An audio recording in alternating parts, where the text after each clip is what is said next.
Olá, tudo bem com você? Eu espero que sim. Estamos começando mais um Conecta Terceiro Setor, onde a gente recebe pessoas que sabem muito sobre o campo social e que ensinam para mim e para você sobre esse importante setor do nosso dia a dia, da nossa sociedade. O setor das organizações da sociedade civil, que fazem tão bem para a nossa sociedade, para o nosso Brasil. Hoje eu tenho a honra de receber aqui Márcia Woods, parceira de sempre da Escola Aberta do Terceiro Setor. E antes de passar a palavra para ela, eu já gostaria de te agradecer a você que está aí do outro lado da tela pela sua companhia e pedir também, fazer um pedido para que você nos acompanhe até o final, porque eu tenho certeza que a gente vai aprender muito nessa conversa. Márcia, obrigada pela generosidade de estar aqui com a gente. Nossa, eu que agradeço voltar aqui para a Escola Aberta, é um prazer, uma honra e bater papo com você, né, Débora? É sempre muito bom. É muito gostoso, a gente aprende muito demais. Contigo. Imagina! Bom, quem me dera. Uma primeira pergunta que eu faço para sempre para as pessoas que estão aqui nessa mesa é que se apresente para o nosso público, para que as pessoas saibam com quem estão conversando, com quem estão ouvindo e falando. Então, por favor. Claro, o maior prazer estar aqui falando para vocês, com vocês, né, dessa conversa. Eu sou Márcia Woods, eu tenho um pouco mais de 20 anos de experiência no terceiro setor, com gestão, trabalhando sempre com filantropia e investimento social. Hoje eu estou atuando na Fundação José Luiz Egídio Setúbal, uma fundação familiar que tem um foco em saúde infantil, e também sirvo como presidente do Conselho Deliberativo da BCR, que é a Associação Brasileira dos Captadores de Recursos. Concluo meu segundo mandato lá esse ano, 6 anos, agora em junho. Enfim, então, essa é um pouco, assim, dos principais títulos e toda uma trajetória aí no setor. E eu vou puxar a sardinha aqui para o nosso lado também, professora voluntária da Escola Aberta do Terceiro Setor. É verdade. Eu já vim aqui, eu lembro de vir aqui fazer uma aula grávida, não é? Barrigão. Exatamente. Acho que no primeiro curso que teve, alguma coisa... Gente, faz tempo, meu Deus do céu. Falei que era uma honra tê-la aqui com a gente e parceira de longa data também. Mas a gente tem muito assunto para conversar, mas... Vamos lá, bora.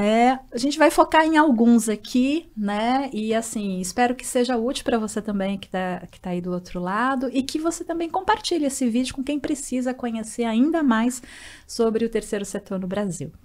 E a gente vai falar aqui sobre tendências desse ano, quais os impactos dessas tendências, macro tendências, enfim, para o nosso setor das organizações da sociedade civil. Mas a primeira pergunta que eu gostaria de colocar é sobre fortalecimento institucional, gestão. Qual a importância do fortalecimento institucional para as ONGs, para as OSCs? Essa é uma boa pergunta, né? Porque é um tema que está tendo um zoom aí entre as fundações, principalmente quem apoia, né? A fundação que opera fazendo doação de recursos, o tal do grant making.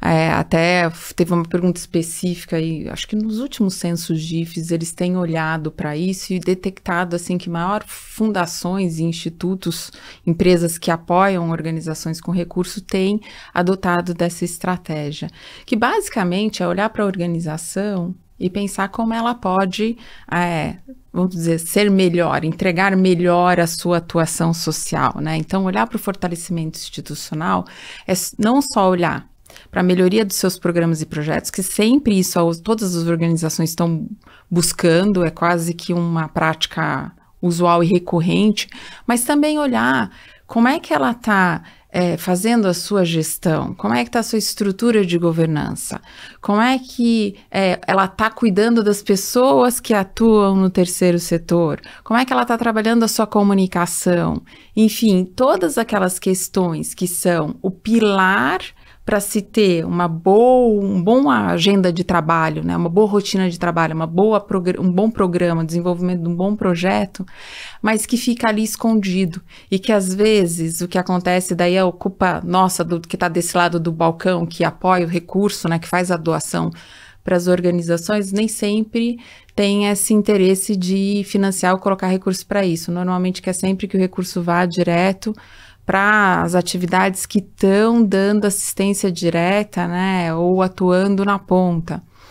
Então, a importância é simplesmente você, até como doador ou investidor social, potencializar o que você mesmo está investindo, é gerar maior resultado e impacto naquilo que você já está colocando como sua prioridade temática, né? Então, assim, resumindo um pouco, é extremamente relevante e estratégico fazer isso. E a organização também, aí, Débora, eu acho que é um ponto importante, né? Não é só para a filantropia ou para o doador estar atento a isso, mas a própria organização dá um jeito de ter cuidados, de olhar para isso e criar formas e rotinas de pensar no seu fortalecimento institucional, que começa com um bom planejamento estratégico, que vai olhar essas questões. Então, como é que está a minha gestão? Como é que está a minha equipe? Como é que está a minha governança? Como que é o processo decisório aqui dentro? Como é que está a transparência disso? Como é que eu estou comunicando? O que tudo isso está potencializando a atividade fim que eu faço? E a organização também pensar em formas de como ela pode investir nessas questões. Às vezes é um software de gestão, às vezes é treinamento para a equipe, um novo site, uma consultoria que vai te ajudar na estratégia de captação, né, ou de uma política de recursos humanos, uma política de parcerias, enfim, são todas essas questões que a organização também tem que priorizar, até para dialogar com todos, né, os doadores, com quem patrocina, com a própria equipe, para pensar nisso, para além de estar olhando só para a atividade fim, que é o mais normal de quem tem uma organização, um empreendedor social vai sempre se preocupar com qual a transformação social que ele pode fazer e o que pode fazer melhor para ajudar as pessoas que ele está apoiando, na temática que ele está trabalhando. Um dos principais trabalhos da Escola Aberta do Terceiro Setor é ajudar a pessoa, o aluno, a ser melhor capacitado profissionalmente para que ele possa atuar melhor ali no seu dia a dia. E a gente também tem cursos de gestão, de governança, de advocacy, de comunicação, enfim, tem vários cursos na nossa plataforma, acessa lá e veja qual faz mais sentido para você no seu momento de vida, momento de profissional também. E é uma mudança, até pela sua fala, da postura do gestor, que não tem de ver apenas o atendimento final, né? Até para que ele possa manter a instituição aberta, né? Sim, eu acho que esse é o que a gente vê, né? Conversando com as organizações de pequeno, médio porte, esse desafio, né? Porque a organização, ela sempre surge de uma ideia de como contribuir com um determinado problema social, socioambiental, vamos dizer assim. Pode ser uma iniciativa cultural, enfim, esporte, tudo está englobado nisso, né? Então, ele estava mais preocupado em buscar a solução para aquele problema, que vai ser alguma atividade que vai. E não olha, né? Às vezes não sobra tempo, nem energia e nem recurso para, de fato, olhar para essas questões. E o que a gente tem, acho que assim, é importante que você falou, né, Débora, da escola aberta e a função que ela tem. Porque é isso, ela dá subsídios para pensar nessas questões de fortalecimento institucional e de forma gratuita.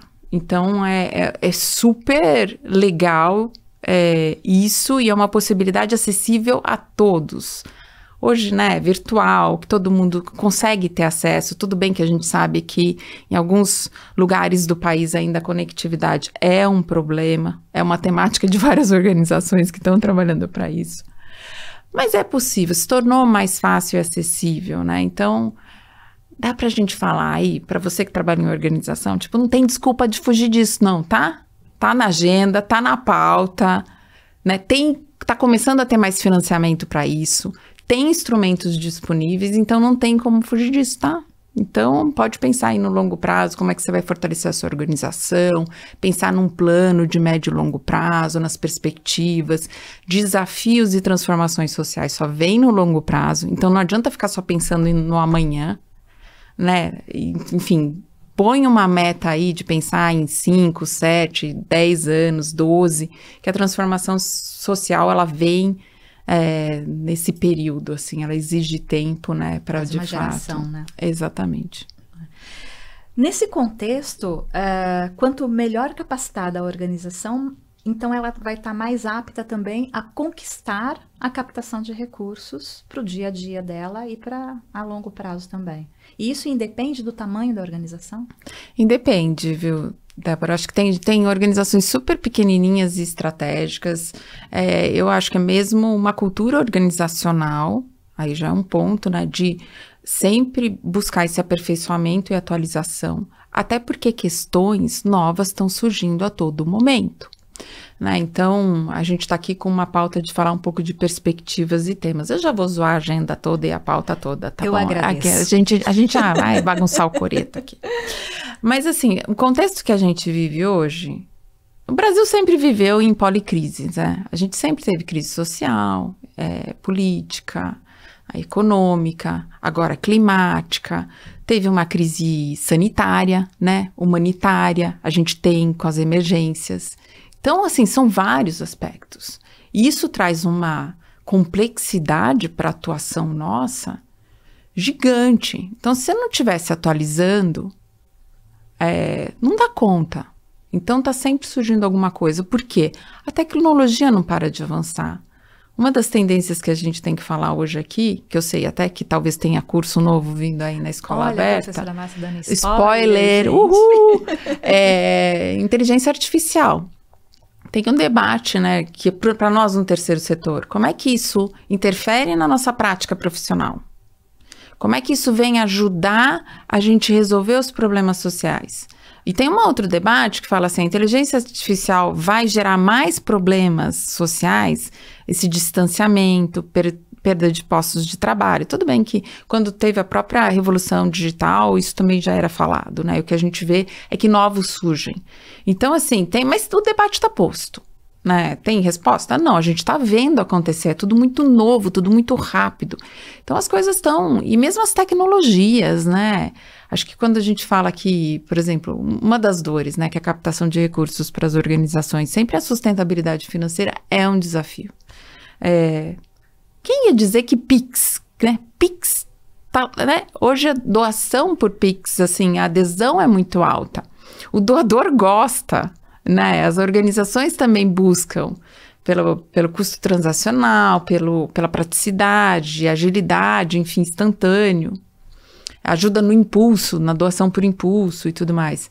Então, são sempre as novas, né? O contexto está mudando muito rápido. E começam a fazer parte do nosso dia a dia. Porque Sim. Hoje o Pix, por exemplo, faz parte da vida de muita gente, né? Por isso que é uma tecnologia nova. Exatamente. Né?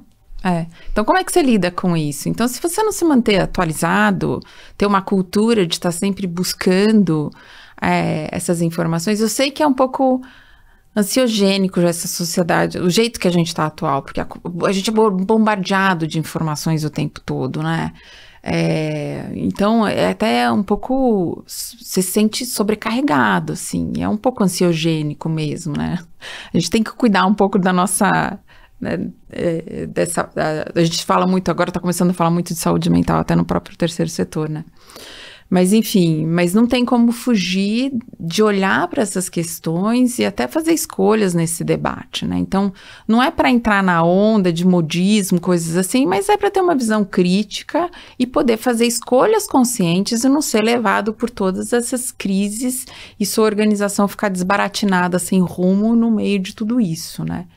Então, é para, de fato, ter uma gestão eficiente, focada, pensando, planejada, porque os recursos são sempre escassos e você tem que fazer sempre a melhor utilização disso, buscando sinergias, uma visão mais estratégica, sendo um pouco, lidando com todos esses desafios, né? Então, é imperativo que se tenha essa constante necessidade de atuação, reflexão, crítica, olhar para a sua organização. E o doador também percebe esse cuidado com a organização, para que ele escolha para qual organização vai doar, não é? Com certeza. Quem está desse lado do balcão, aí eu falo, né, como uma organização que doa recursos. A gente está sempre nesse diálogo com as organizações, até porque a gente, por exemplo, na fundação, a área ou a própria atuação da fundação, a gente não opera projetos. Mas a gente tem um interesse genuíno nas temáticas que a gente atua, porque a gente faz advocacy, a gente busca ser a voz da criança na saúde na infância. Infância, quando eu falo aqui, é 0 a 18, tá? A gente já teve essa conversa, então eu já vou esclarecendo aqui. O termo infância abrange criança e adolescente. Mas aí, assim, então a gente não opera. Então a gente busca ter uma visão sistêmica. Até porque quando você olha de saúde, se você não olhar a política pública, o SUS, você não vai estar olhando para quem mais precisa, né, de uma assistência, da informação de saúde de qualidade para fazer boas escolhas para o desenvolvimento saudável de crianças e adolescentes. Só que a gente não opera. E aí, assim, como é que você faz esse contexto? Você tem essa leitura de contexto? É pelas parcerias com as organizações que estão lá na ponta, entregando as tecnologias sociais, as intervenções sociais, fazendo até o advocacy, a gente apoia grupos, produzindo conhecimento, disseminando conhecimento sobre esses temas. Então, é nesse diálogo que a gente faz constante, que a gente entende as diferentes realidades desse país continental, de extremas desigualdades. Semana passada eu estava na Ilha do Marajó. Não dá para pensar em um projeto sobre saúde mental em comunidades escolares aqui de São Paulo sem conhecer uma realidade tão distinta como aquela.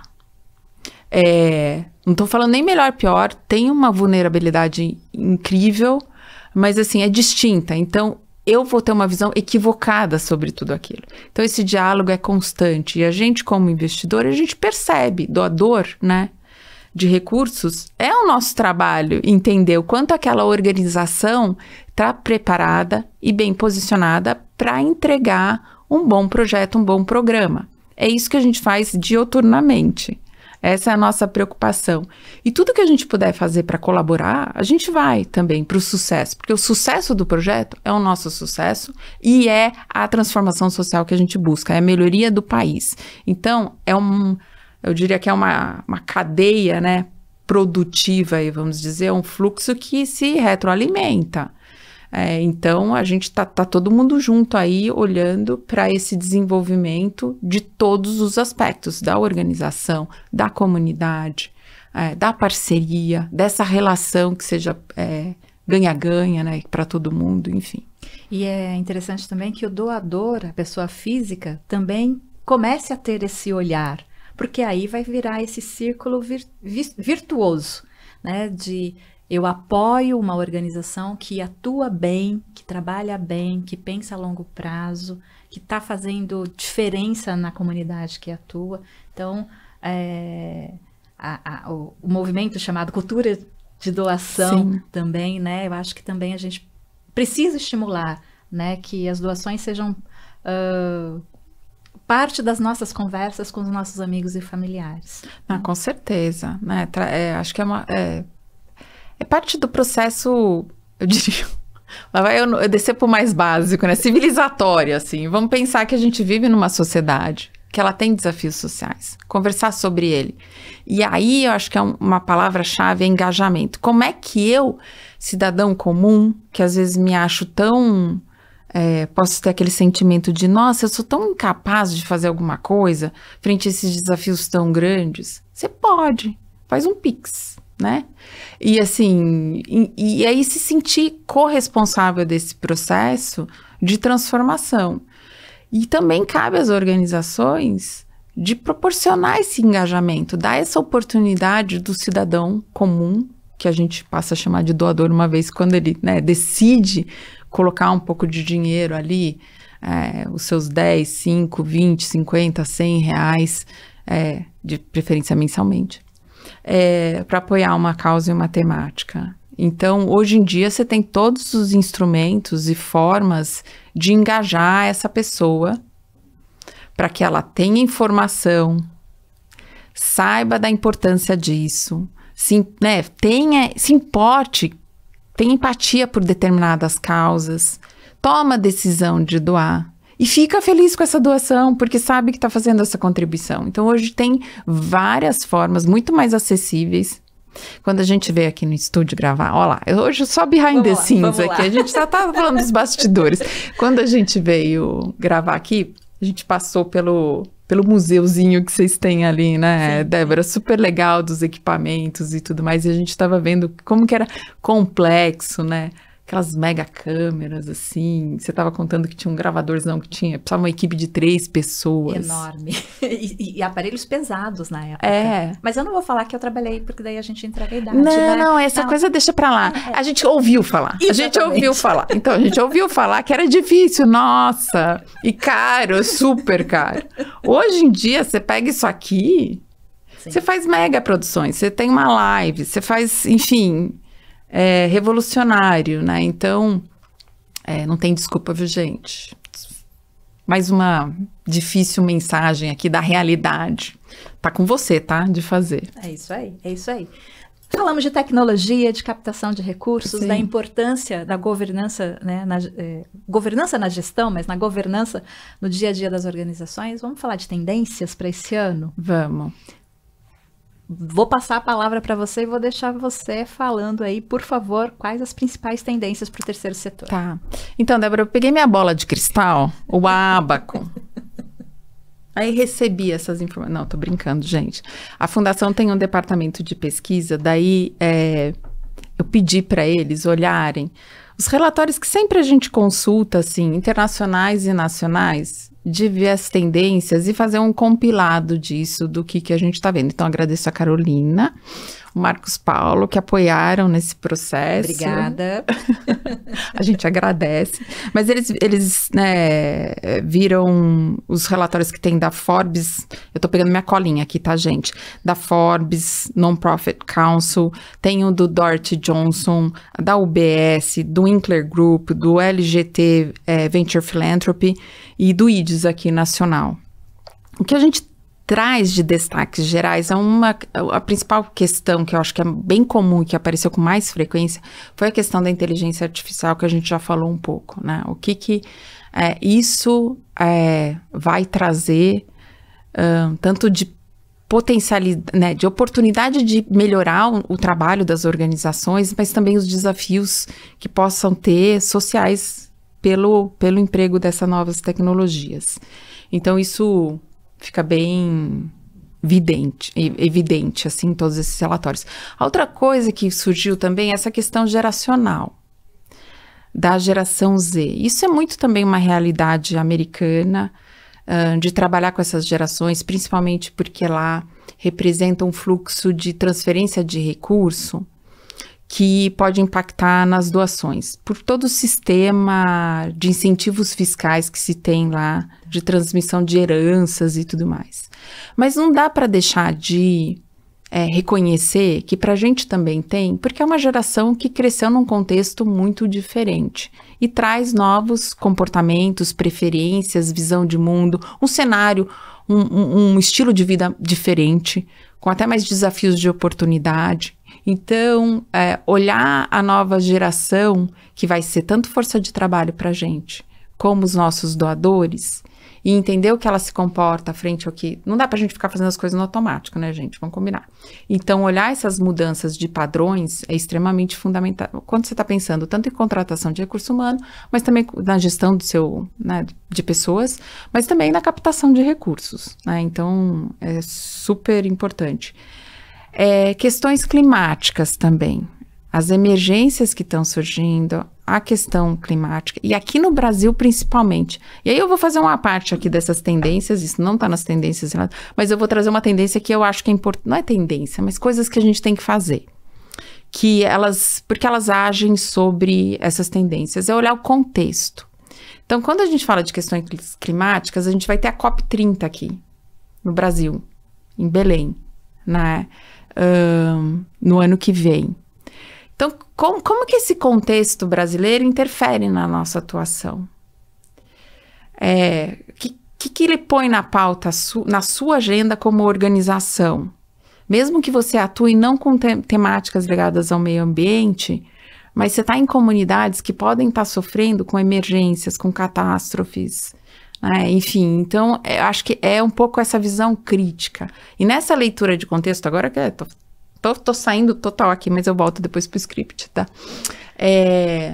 Tem outras questões que estão rolando aqui no Brasil, né? Então, esse é um ano de eleição municipal. Como é que isso afeta a sua organização?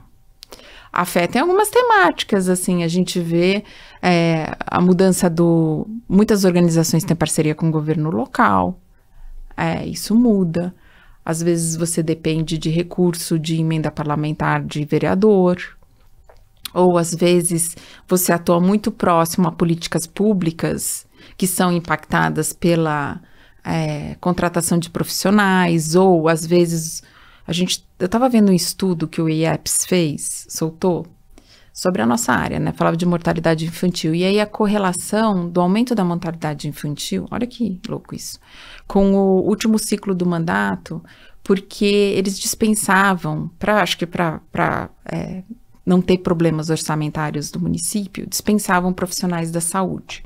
Logo, impactava na qualidade do pré-natal, do acompanhamento da gestão. Então, se você, assim, são coisas que a gente não para pensar, mas que impactam, de repente, a sua atuação ou na temática que você está trabalhando. Então, essa leitura o contexto, como é que está o cenário político-econômico?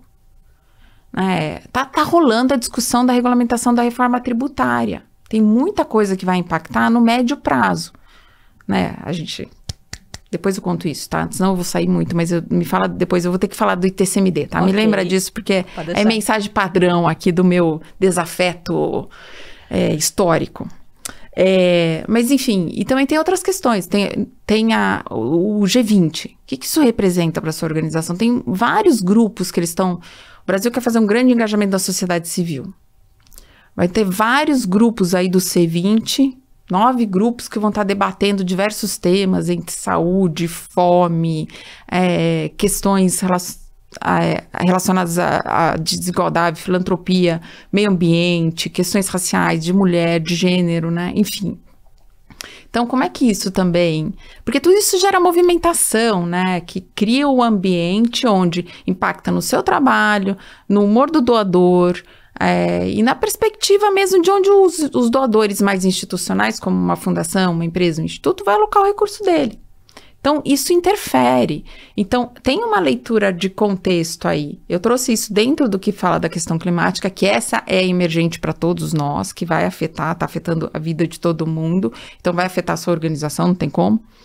Mas também acho que tem que ter esse olhar crítico do contexto e refletir como isso impacta ou não, né? Então, acho que é sempre essa análise crítica. Posso fazer só um parênteses Pode. aí na questão climática? Porque brasileiro, por meio de pesquisas, é dito que nós doamos mais em momentos de emergência.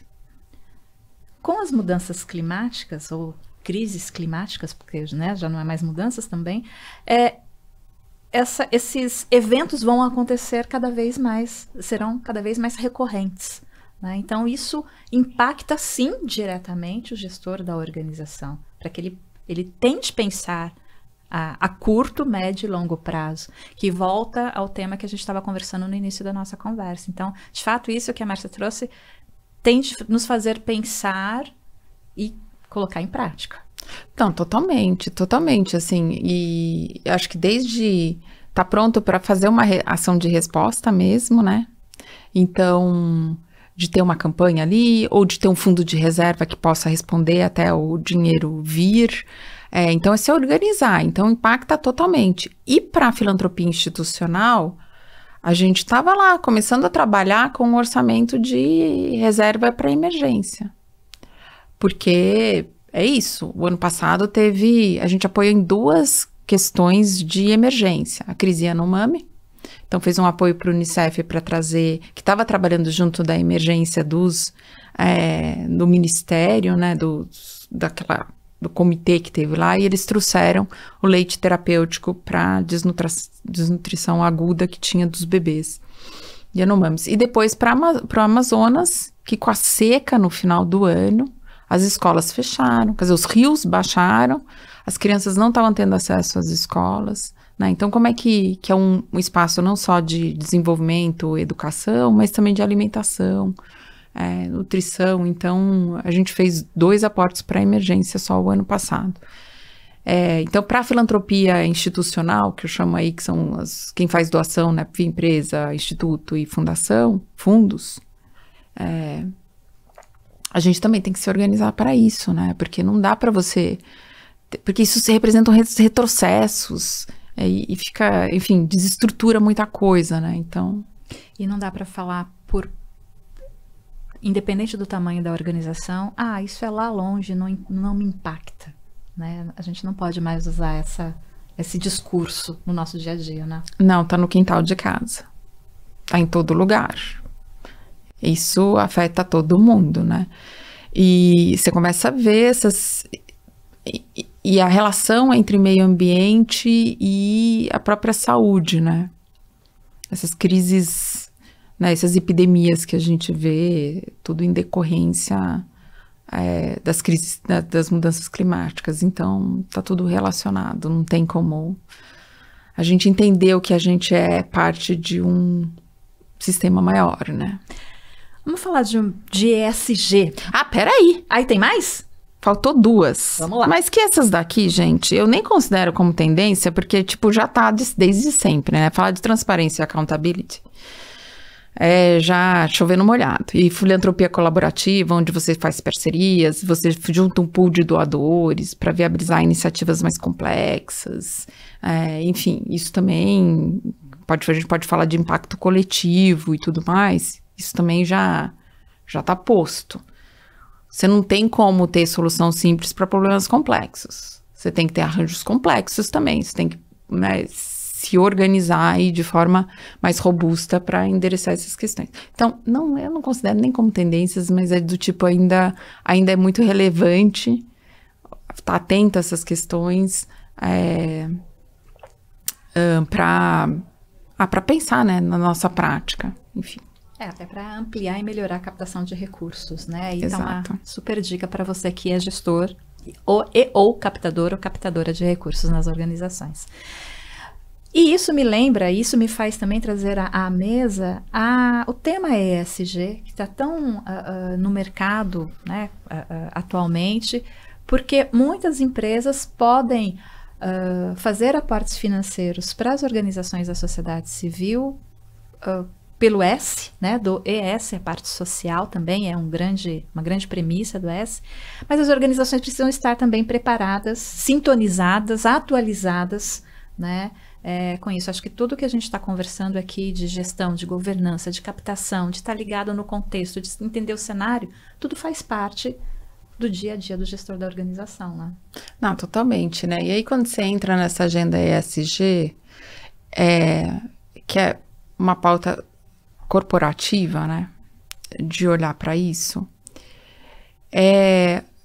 a organização tem que estar preparada e saber desses lexos para dialogar com esse universo corporativo, que sempre teve a sua própria linguagem e necessidade de resposta e de informação, mas isso força as organizações a estruturar melhor os seus programas e projetos para poder reportar. Porque tudo isso tem uma lógica de reporte para os stakeholders da empresa, para as partes interessadas da empresa, né? Muitas delas reportam, impactam isso nas suas ações, enfim, tudo isso tem um universo ali que precisa ter essa informação e essa informação chegar para ela poder ser reconhecida como, né, com altos níveis, né, com boas práticas ESG. Então, isso exige do parceiro, que é a organização que está entregando esses programas e projetos, que eles consigam subsidiar com essas informações.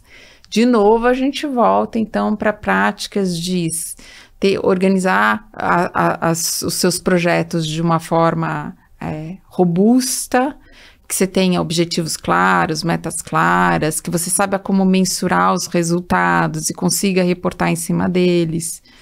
Se a organização pensa em olhar para impacto e transformação social, aí é outro nível de investimento e estrutura que você tem que ter na sua organização para poder falar sobre isso. A gente confunde muito dentro das organizações resultado com impacto, né? Enfim, então é bom ter consciência dessa distinção e para entrar nessa agenda, não fala assim, vou pegar carona e vou começar a falar que eu estou aqui toda nessa pauta ESG. Não, calma, pera. Né? Tem uma lição de casa aí para ser feita.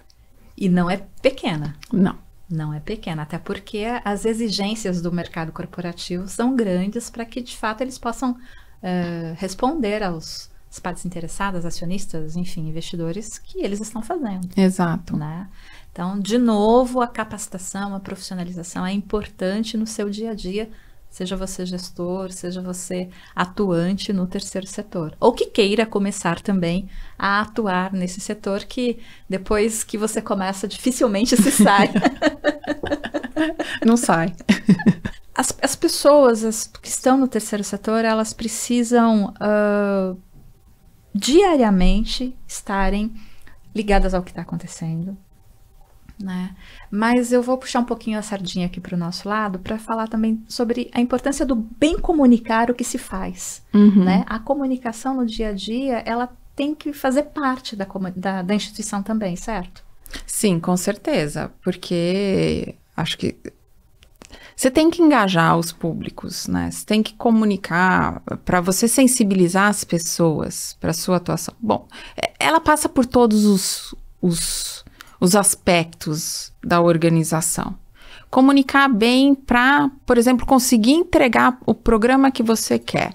Então, se você está lá fazendo um curso para crianças no contraturno escolar, como é que você vai recrutar essas crianças? Você tem que comunicar o que você faz para as famílias, para a comunidade, para o entorno, para você ter as crianças que você quer apoiar com esse curso. Você precisa comunicar para conseguir os doadores, né? Para engajar. Como é que você vai sensibilizar para a sua causa? Como é que você vai engajar e fazer com que aquela pessoa tome a ação de fazer uma doação?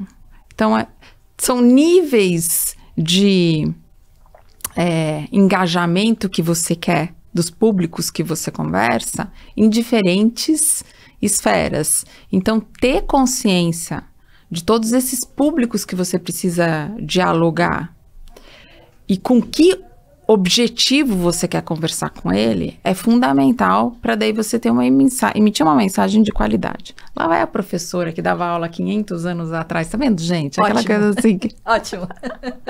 Deixei de ser, tá? Eu fui uma vez comunicadora, eu fui um tempo lá atrás. Mas é fundamental, ele perpassa por todos os aspectos, até internamente. Como é que você vai ter um entrosamento entre a equipe se você não cria esses espaços de comunicação e troca, né?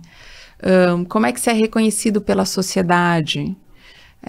Como é que você leva, se você é uma organização que defende uma causa, você não faz atendimento, mas você defende uma pauta. Como é que você pauta isso para a sociedade, para transformar um interesse nacional e para daí mobilizar, por exemplo, os tomadores de decisão para ter uma ação frente àquela temática que você quer? Então, é extremamente importante e não tem como uma organização não pensar na sua comunicação. E esse é um daqueles temas que às vezes deixa de lado. Alguém faz como uma atribuição para além de um trabalho que já toma as 40 horas semanais que a pessoa trabalha, entendeu? Ou às vezes usa de um voluntário, ou às vezes faz de uma forma mecânica sem pensar numa estratégia. Então, aí eu acho que onde parte do setor peca, né? Porque o que a gente tem hoje uma sociedade que a gente vê nos casos de emergência, ou até mesmo andando em comunidades que são bastante vulneráveis, que ela é solidária, ela é generosa, ela se ajuda, se apoia. Mas isso já tem uma acessibilidade predisposta, né? Agora, se você não comunicar, você não consegue agir em cima dessa sensibilidade predisposta para, de fato, ela ter uma atuação cidadã, poder se engajar, entender da temática com maior complexidade, da profundidade, né, dos problemas e saber fazer juízo de valor, seja para doar, seja para votar melhor na próxima eleição, enfim, para participar da vida cívica, né, comunitária ali, ocupar os espaços de participação social, ter uma atividade até mais política como cidadão, assim. Política que eu digo é esse debate público, mas com qualidade, com profundidade. Acho que tem um papel aí que as organizações da sociedade civil têm de informar sobre a sua causa, da complexidade dos problemas, né, e, enfim, engajar a população aí para a gente poder ter uma sociedade melhor. E isso amplia também a captação de recursos. Total. Né? Total. Porque assim, acho que tem assim, porque se a organização não sabe de um canal, não sabe do problema, não sabe da questão, não sabe que você está ali contribuindo com a solução e criando esse canal que você informa como ela pode se engajar, doando, não vai rolar, gente. Não vem de milagre, assim, né? E também tem tudo a ver com reputação, né? De você ser reconhecido, então, como aquele ator que atua. E aí atrair, né? Então, tudo a ver. E falando em captação de recursos, aproveitando o seu chapéu de ABCR, estamos próximos a mais um festival. É verdade, as inscrições já estão abertas. O Fernando, que é o diretor executivo da ABCR, já estava contando lá, os primeiros lotes já foram um sucesso, está vendendo super bem, Débora. Esse ano vai ser grande. Vai ter até masterclass internacional, então tem novos temas, vale a pena conferir lá. Porque o festival, ele aborda muito instrumental e um pouco essa visão de contexto, de forma em que você consegue abordar numa sessão de 1 hora, né? A masterclass não, ela é esse espaço, ela antecede o festival e é onde você consegue aprofundar mais. E aí tem um agradecimento a fazer, que vocês são sempre parceiros do festival, né? Então, estão sempre juntos. Antes da gente partir para o final, ITCMD. Ah, ótimo, que bom. Oba, adoro falar disso. Vamos lá. Gente, vocês estão acompanhando a reforma tributária aí, né? Então, a gente teve um ganho aí da sociedade civil organizada, que foi a isenção do ITCMD para as doações de interesse público. E aí tem um rol aí de doações que abrange praticamente tudo, né? Porque o ITCMD é aquele imposto estadual que ele incide em doações e heranças. E essas doações podem ser tanto de caráter particular como de interesse público, né? E a gente incidiu nessa parte que é de interesse público, que é o que as organizações recebem. E é um imposto muito ruim, estadual, cada estado tem sua alíquota. Normalmente quem tem que recolher é a organização e tem que recolher no dia que faz. Para conseguir a isenção disso é uma burocracia. Quando você é doador como uma fundação e doa para fora do seu estado, a gente recolhe também. E isso vai acumulando, né? Então, assim, é um volume que acaba sendo, quanto mais você doa, acaba sendo expressivo de vários projetos sociais aí.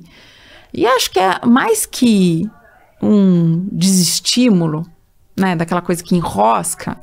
Eu acho que se a gente entende que a gente quer ser um país generoso, quer valorizar a doação, então a gente não pode taxar isso, né? Então, e até porque, é o que eu falei, a gente pagou ITCMD para as doações de emergência que a gente fez, que foi para o Unicef. Então, você está aí em uma iniciativa aliada com respostas do próprio governo federal e você está pagando imposto sobre isso. Isso não faz o menor sentido, né? Então, teve essa conquista, foi muito bom, e agora a gente tem um grupo aí de organizações que se articulou para isso. Pela BCR, a gente já vinha nesse tema há muito tempo, né? A gente foi quem, junto com estimulou a senadora Mara Gabrilli a colocar a PEC 14 de 2019, acho, 2019. Mas enfim, depois teve um grupo que assim, incidiu durante a reforma tributária, que envolve todas as associações representativas, a BCR, o GIF, a APF, e assim como outras organizações do setor, o IDES, a Cital, e nós da Fundação estamos apoiando, o Instituto Beja foi um grande articulador de catalisar todo mundo, e o ICE, enfim, eu vou esquecer de gente, Arredondar, a Liga Solidária, todo mundo junto lá. E também um grupo de advogados que tem muito conhecimento no setor, né? Então, a PLKC, a Ana Carolina Carrenho, a própria SBS, o SASE e o escritório dele, Matos Filho, enfim, um pool aí o Panuso, de advogados que já entendem do setor, então criou uma coalizão e a gente está incidindo para a regulamentação disso que está acontecendo agora. Então, acompanhar também essas temáticas, por exemplo, quando a gente estava falando de análise de contexto, a reforma tributária vai ter um impacto nisso.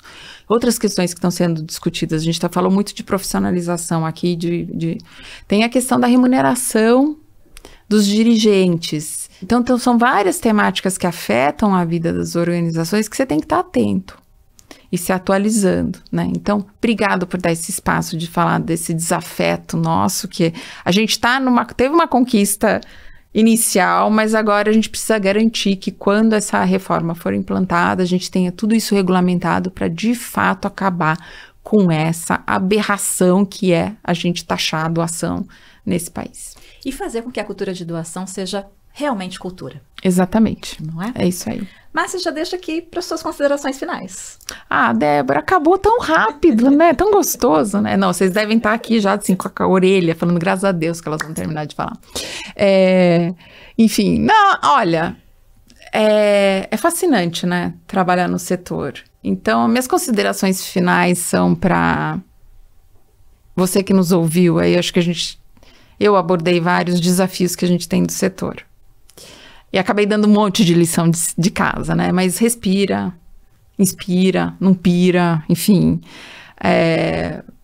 Acho que primeiro um agradecimento pelo trabalho que você faz, que tá aí, quem tá ouvindo, porque graças a você a gente tem um país mais digno, mas a gente ainda tem muito por fazer. Então eu sinto a responsabilidade que você tem, assim como eu tenho, de estar sentado na cadeira que a gente está e lutando pelas temáticas que a gente está. Mas a mensagem final que eu tenho é: se cuida primeiro. Eu acho que aproveita, já que a gente está aqui na casa, um dos temas que a gente abordou bastante foi a formação de nós profissionais, de como nos preparar. Acho que autocuidado e preparação para a gente fazer o trabalho que a gente precisa fazer com muita qualidade, porque isso vai fazer a diferença para muitas pessoas. Então, é muita responsabilidade e cuidado, e aproveitar de todos esses instrumentos que a gente tem, que, por exemplo, a Escola Aberta disponibiliza aí de formação, para a gente se preparar melhor, para poder fazer o nosso trabalho melhor, porque você trabalhando melhor, a nossa sociedade, o nosso Brasil vai ser muito melhor. Então, um agradecimento, uma mensagem de se cuidem e se preparem, porque o desafio é grande e vai ficar cada vez maior, né? Essa é a impressão que a gente tem. Mas a grande caminhada começa do primeiro passo. Total. Né? Que a gente possa absorver aqui o que a Márcia disse e a gente possa usar no nosso dia a dia, né? Como está aqui numa plataforma que você pode reassistir ao vídeo e você precisa de algum ponto, volta lá, reassiste, né? E veja o que faz sentido para o seu dia a dia e coloque na prática. E também já aproveito e peço para que você possa compartilhar também esse material com seus amigos, com seus familiares, com aquelas pessoas que precisam entender mais sobre o terceiro setor. Márcia, de coração mesmo, obrigada pela sua generosidade de estar aqui. Eu que agradeço, adorei o convite. Que bom, que bom. E eu gostaria de agradecer você também, que está aí desde o começo com a gente, porque eu sei que você, pelo menos eu aprendi muito aqui hoje, eu tenho certeza que você também aprendeu com a nossa convidada de hoje, Márcia Woods. Muito obrigada pela sua companhia e eu te espero na próxima entrevista. Até lá!